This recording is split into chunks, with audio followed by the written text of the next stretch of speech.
My husband got injured during his affair trip and was taken to the hospital. The only thing that comes out of his mouth is verbal abuse. Look at this huge injury. This itching from the bandages is unbearable. Hurry up and wipe my body. Taking care of your husband is a wife's duty. You say it's a wife's duty to care for her husband? After you cheated on me with my sister? There's no way I can take care of a husband who doesn't even worry about me when I'm sick.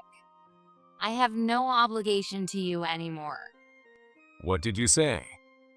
Reaching the peak of his irritation at my words, my husband lashed out, trying to grab me, but he ended up falling out of the bed.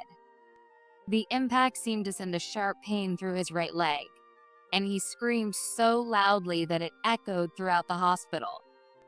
Grace, no, it's not me. The real person isn't me. Saying that, Emily pulled back the curtain to the bed next to his. The moment I saw who was behind the curtain, it felt like it'd been struck by a blunt object. What? Why? Lying on the bed was none other than that person. I'm Grace, a 28-year-old working professional. After graduating college, I joined a cosmetics company. Working life was far tougher than I imagined, both physically and mentally, but I felt joy in being able to work at the company I'd admired since my school days. As I adjusted to the busy yet fulfilling days, I was introduced to my future husband, Ryan, through my friend.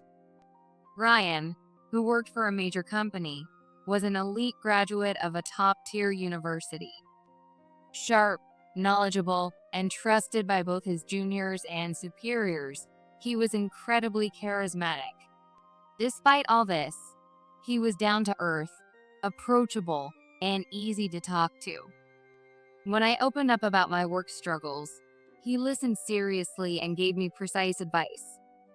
So, when this incredibly charming Ryan proposed to me, asking to date with marriage in mind, I was so shocked I blurted out. 3 years into our marriage, I'm still steadily continuing my job. While we don't have kids yet, Ryan and I enjoy a happy married life together. My family home, by the way, is about an hour's drive from where we live in downtown New York. My parents always got along well and enjoyed traveling together, a true lovebird couple even in their daughter's eyes. Sadly, my kind dad passed away a few years ago due to illness. At the time, of course, I was heartbroken over my dad's passing, but I was even more worried about my mom being left alone, so I visited home frequently. Coincidentally, not long after my dad's death, my older sister Emily divorced and returned home. Knowing Emily was there gave me peace of mind. So now my husband and I only visit once or twice a year to check in. From the outside, my relationship with Ryan and my family seems perfect, and we appear to be a problem-free couple. But there's one thing that's been bothering me lately. Recently, Ryan has been coming home past midnight more and more often. When I ask him about it, he brushes me off. We're in the middle of the busy season right now. You work too, Grace, so you should understand what that's like. Of course, I understand how tough the busy season can be. Stacks of unfinished paperwork, endless phone calls, looming deadlines. Just imagining it gives me a headache. But no matter how busy you've been since we got married, you've never come home this late before. That's why I'm worried. Geez, even your mom said this, Grace. You worry too much. He didn't even try to hide his irritated expression, so I decided not to push any further. Alright, sorry for bothering you when you're tired. The bath's ready, so go ahead and relax. Okay, he replied flatly and headed to the bathroom. When did Ryan become so cold? He never acted like that before, even when work kept him busy. Do people really change as their marriage goes on? Even though I still felt uneasy, I tried to push the feelings deep down and headed to the bedroom to get some sleep. As I was walking, I noticed something colorful sticking out of Ryan's bag on the sofa. Even though we're married, I felt hesitant about going through his belongings without permission. But my curiosity got the better of me. The moment I picked it up, the feelings I had just suppressed started to creep back. This is Emily's handkerchief, and it's the one I gave her as a gift. I recognized it immediately.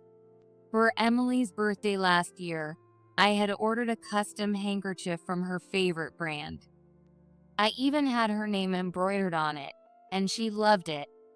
Baseless, unpleasant thoughts began swirling in my head, but thinking about it wouldn't solve anything. I had work early the next morning, but I knew I wouldn't be able to sleep until I cleared up this uneasy feeling. Eventually, Ryan came out of the bathroom and entered the bedroom. "Hey Ryan, I'm sorry to bother you before bed, but I just have one question." Ryan looked annoyed but let me continue when I insisted it would be quick. "It's about this." The moment I showed Ryan Emily's handkerchief, I saw the color drain from his flushed face, still red from the bath. "I found this in your work bag. This is Emily's handkerchief, right? Why do you have it?" I got curious because I gave it to her as a gift last year. This is Emily's. I didn't even notice. I must be borrowed it the last time we went to visit your mom together and forgot to return it. I see. Then we should make sure to give it back next time we see her. It's one of her favorite things.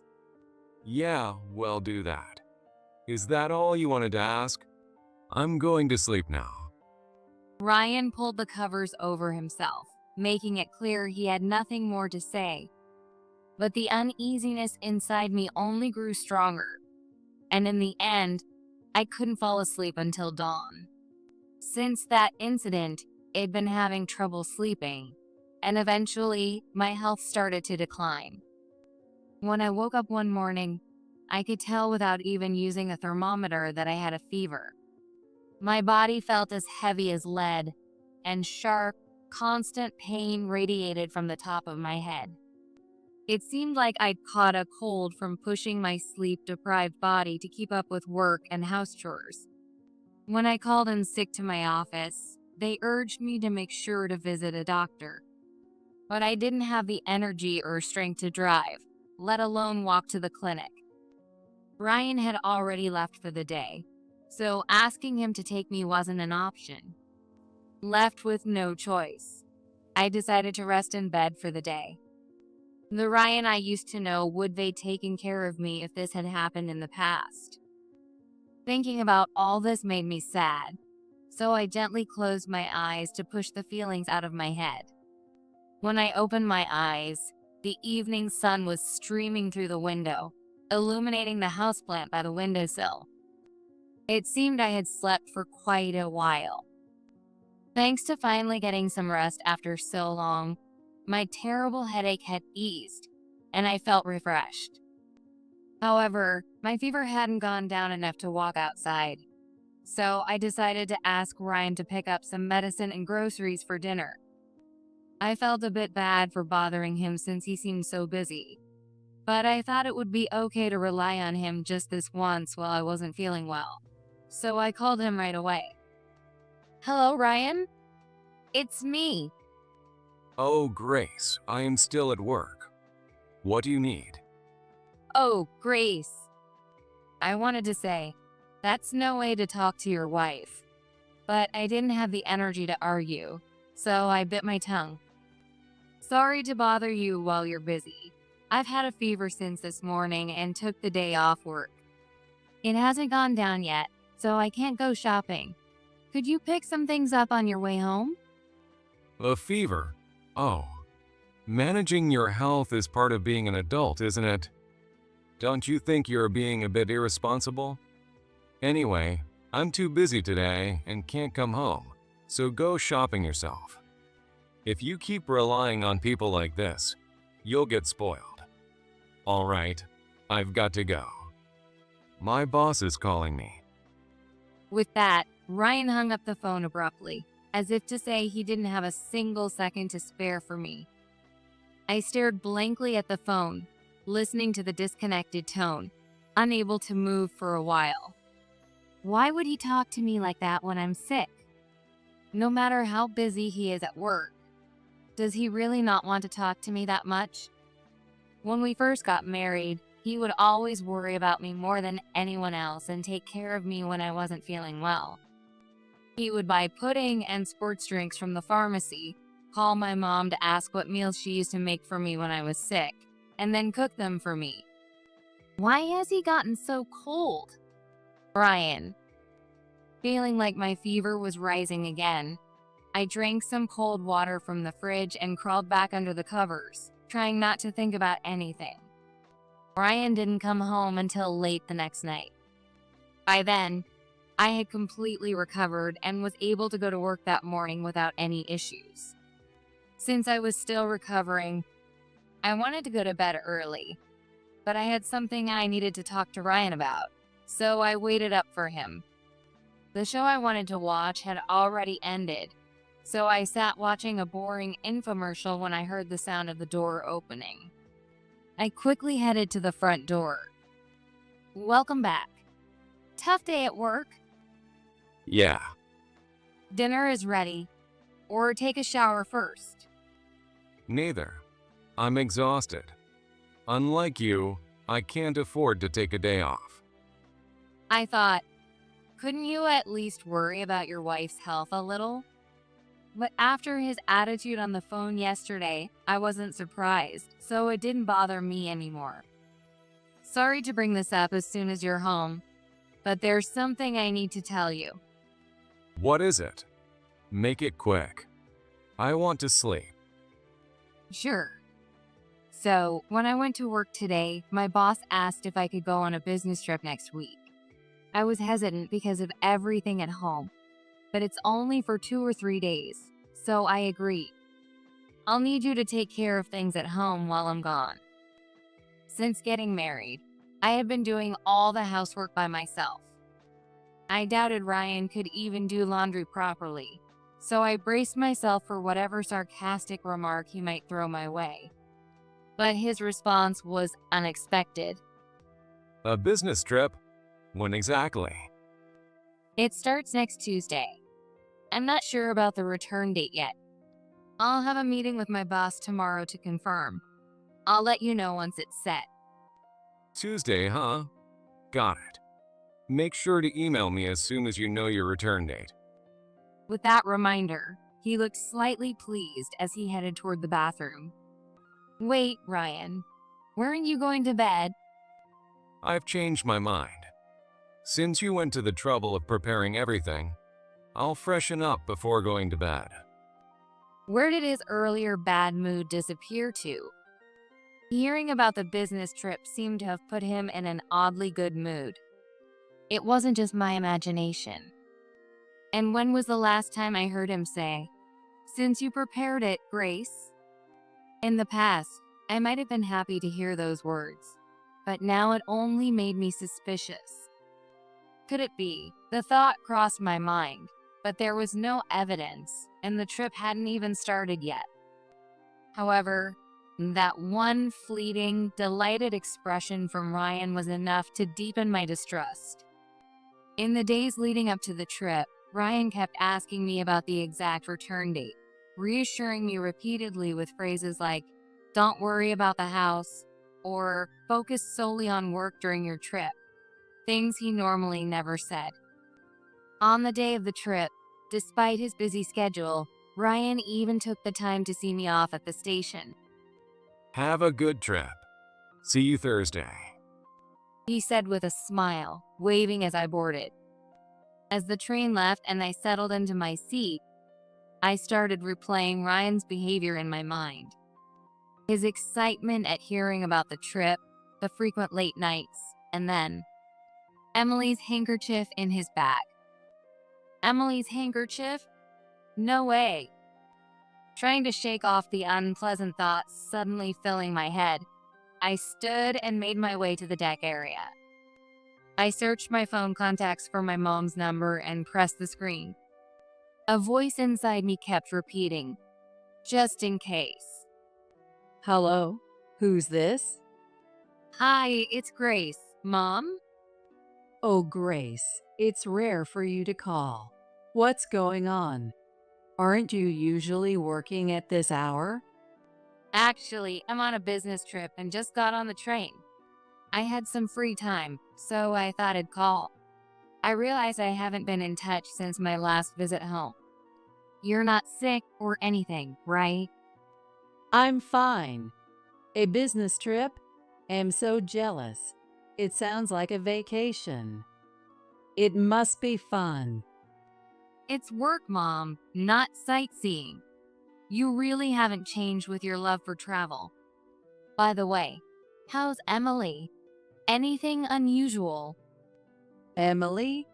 She's her usual self. Doing great. Going to work as usual. Oh, but she has today off apparently. It's been noisy since morning, and I woke up earlier than usual because of it. A day off. Does she have plans to go out with someone? The word off made my chest tighten. Yeah, she's been getting ready to go somewhere all morning. Looks like she's heading out soon. And oh, she's dressed up more than usual. Maybe she found a new boyfriend? The phrase, just in case, vanished from my mind, replaced by the sound of my heart pounding louder. Even as I struggled to respond, Mom kept talking, saying things like, I'm so happy she's finally found someone new. I slowly moved the phone away from my ear, feeling Mom's voice fade as the call ended without me realizing it. Leaning against the door, I stared at the screen of my phone, now displaying the disconnected call. After a while, I reopened the call screen and pressed the call button again. That night, after finishing work and returning to my hotel, exhaustion hit me like a concrete block, crushing my entire body. I had focused all my energy on meetings with clients to avoid thinking about Ryan and Emily during the day. There was still no evidence, so there was no point dwelling on it. But my mind worked overtime, desperately trying to piece together anything that could serve as proof. Ryan and Emily? Since when? Are they together even now while I'm sitting here? No. Maybe Emily just happened to dress up for some other reason. And Ryan really might just be busy with work. Then why was he so excited? Why doesn't he worry about me at all? And what about Emily's handkerchief? I thought about calling my mom again, but asking about Emily multiple times in one day would seem suspicious. Even if the two of them were meeting, there's no way Emily would tell Mom the truth. No, this is bad. I might be overthinking everything. I just need to focus on work for now. On Thursday night, after successfully completing my 3-day business trip, I was relaxing on the couch at home. For a change, Ryan had already returned home, and we were spending a rare, peaceful evening together. Was everything okay at home while I was gone? Yeah, no problems. 3 days felt shorter than I thought. Really? It felt super long to me. Also, I was relieved to see the house wasn't as messy as I expected. You must be eaten out though, right? Well, yeah. Mostly fast food. Turns out I managed the housework better than I thought, even without you. That's good to hear. Oh, by the way, I brought back a famous local snack as a souvenir. Want to have some together? Sure, he replied, so I quickly prepared tea and the snacks. It was rare for the two of us to sit and talk so calmly. I thought this might be a good opportunity to bring up Emily. By the way, what were you up to while I was on my trip? What else? Work, obviously. Wait. You don't think I was cheating or something, do you? I was startled to hear the word cheating come out of his mouth. No, that's not it. I was just curious about how you spent your time since I've never been away from home since we got married. Even when I visit my mom, you usually come with me. I casually mentioned my mom, but Ryan's expression didn't change. Speaking of my mom, when I was on the train, I called her for the first time in a while. She told me Emily might have a boyfriend now. I was so surprised. She hasn't shown any interest in men at all since her divorce. A boyfriend for Emily, huh? Well, if she's taking a new step forward, that's great. Good for her. Oh, yeah, you're right. Ryan showed no signs of being flustered and continued leisurely munching on the snacks. Seeing how calm he was, I decided not to press the issue any further. A few days later, Ryan told me he was going on a business trip to another state. Unlike mine, his trip was supposed to last much longer. He was excited, saying that if his presentation went well, it could lead to high praise from his superiors and a potential big promotion. Naturally, his excitement seemed to grow as his departure date approached, and he started coming home later than usual, likely due to preparations. I recognized this excitement. It was the same expression he had when I told him about my trip. On the night before his departure, Ryan mentioned that he'd forgotten to buy something and headed to the shop after coming home. Not wanting to miss the chance, I decided to check his suitcase, thinking there must be something. Conveniently, the suitcase was left wide open, making it easy for me to search through. I quickly reached inside to look for evidence, but the contents immediately struck me as strange. Is he really going on a business trip? Hidden inside the suitcase was a travel guidebook, something entirely unnecessary for work. It had multiple sticky notes sticking out, carefully placed for easy access. As I flipped through the pages, I found that the section listing the top-rated restaurants had been circled with a red pen, with a note reading "Reservation, 6:30 p.m." scribbled next to it. Instead of the usual white dress shirts needed for work, there were new, stylish shirts and shoes, complete with tags still attached, as well as a hat that seemed perfect for a resort area. It didn't make any sense for a client meeting to take place at a touristy restaurant, and there weren't any work-related clothes or materials in the suitcase. The work documents he had been so enthusiastic about creating weren't there, nor was the laptop he always used for work. It was as if he was preparing for his vacation with someone. I unconsciously bit my lip, tasting a faint hint of blood in my mouth. With trembling hands, I returned the guidebook to its original spot before Ryan came back, and I quietly left the bedroom. The next morning, Ryan left the house early. Perhaps to avoid suspicion, he was wearing his usual suit and dress shoes instead of the stylish clothes I'd seen in the suitcase the day before. As he walked out the door with his suitcase, confidently heading to his supposed business trip, I glared at his back through the slowly closing door. Clenching my fist tightly, I bottled up the dark feelings that had been festering in my heart. Once the door clicked shut, I immediately made a phone call. To my mom, of course. Since Ryan had left at this time, I figured Emily must have also left, and I wanted to confirm this with my mom. But no matter how long I waited, there was no answer. Maybe Mom's still asleep?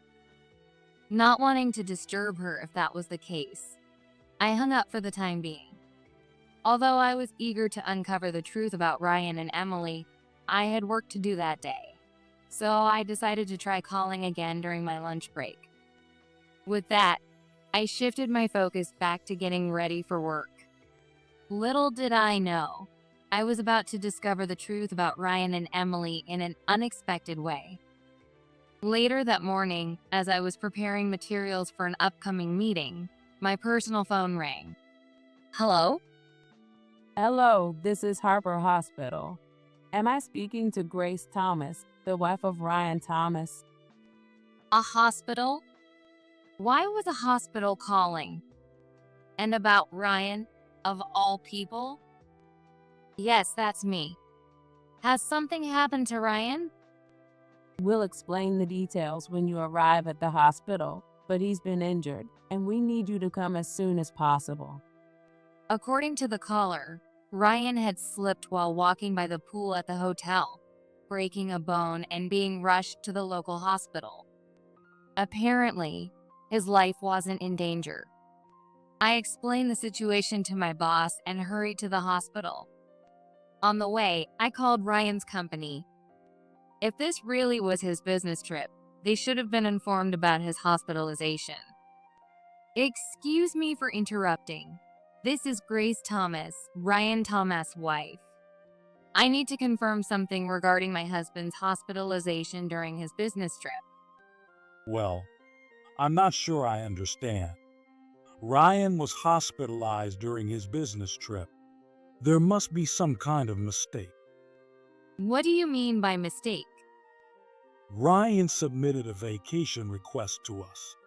We didn't assign him any business trip, and he mentioned he'd be traveling with his wife. Ryan's boss sounded confused, and a mix of anger and disappointment swelled inside me. I see. Thank you for your time. I'll reach out again later. After ending the call, I exhaled deeply, trying to calm myself. As I suspected, Ryan had lied about a business trip and gone on a vacation instead. And not only that, but he had told his company he was traveling with me and even submitted a vacation request to cover it. My anger was boiling inside me, but the fact remained that Ryan had broken his leg and was hospitalized. Driven by the faint remnants of my conscience, I hurried to the hospital, worrying about Ryan as I went. The hospital where Ryan was admitted was about 2 hours from the city center.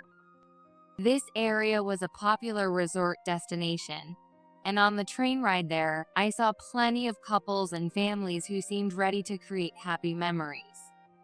But in my current state, I couldn't muster the energy to find their excitement heartwarming. After arriving at the hospital entrance, I quickly checked in and received a visitor's badge. I hung it around my neck and headed toward Ryan's hospital room, guided by the nurse. Placing my hand on the door, I took a deep breath to steady myself and slowly opened it. Ryan and Emily. As expected, my sister Emily was sitting beside Ryan's bed in a folding chair. Ryan, meanwhile, had his right leg wrapped in bandages and suspended in the air. Looking at his face, I noticed a bruise on his forehead that had turned from blue to black, peeking out from under a bandage. It looked painful. Despite his severe injuries, he seemed capable of talking. To end up like this. How pathetic, Ryan. That's the first thing you say to your injured husband. No words of concern at all? Let me ask you this. Why would you expect me to be concerned? Who was it that didn't even ask if I was okay when I had a fever? I was busy with work. How could I have known you were sick? Apparently, Ryan had no memory of me asking for help with groceries or of his snide remarks about me relying on him too much. Now's not the time to bring that up, is it? Look at this huge injury. The bandages are making my whole body itch like crazy. Hurry up and wipe me down. Taking care of your husband is your duty as a wife, isn't it? Ryan was clearly frustrated. And understandably so. Breaking a leg and becoming immobile during his vacation with Emily wasn't something he had planned for. Absolutely not. I'm exhausted from working every day too. Besides, there's no way I'm taking care of a husband who doesn't even worry about his wife when she's sick. I have no obligation to you anymore. What did you say? Ryan, now reaching his peak irritation, lashed out and tried to grab me. But with his lower body immobilized due to the fracture, he lost his balance and fell off the bed. The impact must have sent sharp pain through his right leg because his scream echoed throughout the hospital. Hearing the commotion, several nurses rushed into the room. "What happened here?" one of the nurses asked Emily and me. I simply looked down at Ryan with a cold glare.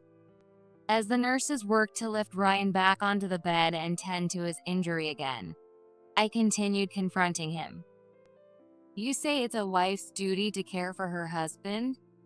After you cheated on me with my sister, you have the nerve to say that?" I shouted loud enough for everyone in the room to hear and pulled out several photos from my bag, thrusting them in front of Ryan and Emily. The nurses, visibly shocked, glanced between the photos, Ryan and Emily. Yes, it all started on the day I told Ryan about my business trip. His overly cheerful demeanor and Emily's suspicious behavior kept gnawing at me. After calling my mom, I hired a private investigator to monitor Ryan and Emily during the 3 days I was away. The results, as you can see, were damning. The photos clearly captured Ryan meeting Emily in front of a hotel and the two of them walking inside together. Being exposed in front of the nurses seemed to hit Emily hard, and she began to panic. Shaking her head vigorously, she stammered in a trembling voice, revealing a shocking truth. No, it's not me. The real person isn't me. With that, she walked over to the bed next to Ryan's and pulled open the curtain. As soon as I saw who was behind the curtain, it felt like it'd been struck by a blunt object. Why is Mom in this bed? Lying on the bed was unmistakably my mom, Clara. She was in even worse condition than Ryan, with both of her legs suspended from the ceiling. What's going on? Why is Mom here? Grace, calm down and listen. I'll explain everything.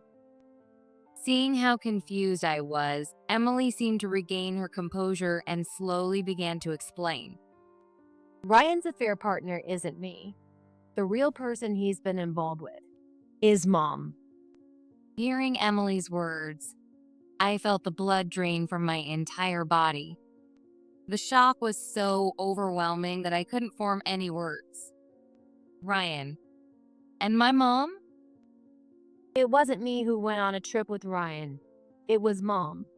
While they were walking by the pool, Ryan slipped and fell.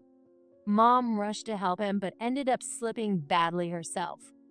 That's why they were both brought here. My own mom. Dating with my husband. I never thought I'd hear something so horrifying in my life. I couldn't believe it. We tried to make sure you wouldn't find out. But after Dad passed away, Mom fell into a deep depression. Even after I moved back home after my divorce, she would cry every day about how lonely she was. When you and Ryan came to visit, seeing how close you two were must be made her envious. Eventually, she couldn't resist anymore. Without me knowing, she exchanged contact information with Ryan behind your back. I don't want to hear any more excuses. So, you knew everything from the beginning, didn't you, Emily? A mom having an affair with her daughter's husband. It's beyond normal. Why didn't you tell me? Because once things got serious between Mom and Ryan, they begged me to help cover for them. They even asked me to make it look like I was the one having the affair in case you found out. I couldn't say no. You couldn't say no? Did you even consider how I would feel? I had just gotten divorced, and I sympathized with Mom more than I did with you. I felt sorry for her being alone, and after she started seeing Ryan, she stopped crying. It made things easier for me too. How selfish could these people be? I couldn't believe that such selfish, inconsiderate people were my family. And Ryan, whose sense of morality was so twisted that he didn't even flinch at having an affair with his wife's mother. My relationship with Ryan had been destroyed, and my feelings trampled on, all to ease my mom's loneliness. Emily had even orchestrated an elaborate cover-up to fool the private investigator, just in case they were caught. They no longer felt like family to me. Oh, and this. Emily said, pulling a voice recorder out of her pocket. I recorded this to prove I wasn't involved. When she pressed play, a recording of Ryan and Mom talking at the hotel played, followed by the two of them gleefully bad-mouthing me and venting their frustrations. It was undoubtedly their voices. Emily must have prepared this recording in case she was ever accused of being involved, to clear her name. Suddenly, Ryan, who had been silent until now, started shouting. That old hag forced herself on me. I told her no so many times, but every time I went to your house, she clung to me until I had no choice. Mom, now enraged, fired back. You're the one who said older woman was more attractive than your younger wife. Don't you dare lie. Stop acting so smug just because you're a little younger. They began arguing, each blaming the other. But at this point, I didn't care who initiated it. I'm leaving now. I've got work to do. This has nothing to do with me anymore. Good luck, Grace. Emily said coldly, standing up and grabbing her back. Wait, Emily. You're not innocent. You're just as guilty. What? I won't forgive Mom and Ryan for betraying me, and they'll pay for what they've done. But Emily, you knew about it and helped them cover it up. That makes you just as responsible. Get ready, because I'll be demanding compensation from you too. All three of you will regret betraying and deceiving me for the rest of your lives. A few days later, I had the private investigator dig deeper and discovered that on the same days Ryan used the hotel, Mom would visit him, timing her arrival to avoid being seen. At the same time, I proceeded with the divorce from Ryan. Using the voice recordings Emily had made as evidence, I successfully demanded a substantial amount in compensation from both Ryan and Mom. Later, I found out the reason for Emily's divorce. She had been unfaithful herself. In hindsight, it all made sense. She was capable of such behavior. Apparently, her ex-husband had demanded alimony, and she was struggling financially. Mom had offered to lend her money on the condition that Emily play the role of a decoy for their affair. Even now, years after their divorce, Emily still hasn't moved on. She's been trying to reconcile with her ex-husband, but he has firmly rejected her advances. Though he's technically my former brother-in-law, I can't help but feel sorry for him. I hope he finds someone better and has a much happier future. As for Ryan, his recovery from the injury was quicker than expected, and he was discharged shortly after the incident at the hospital. He had plenty of energy for yelling in the hospital room, so it's no surprise his physical condition improved quickly. Though he returned to work, his position at the company took a significant hit. Word about his affair with his mother-in-law spread throughout the office, leading to his demotion and transfer to a small branch in a remote area. Even there, the rumors followed him, and he now faces daily humiliation. Once admired and respected, Ryan is now a shadow of his former self, completely worn down. As much as people say rumors eventually fade, I hope this particular one about Ryan's scandal lingers forever.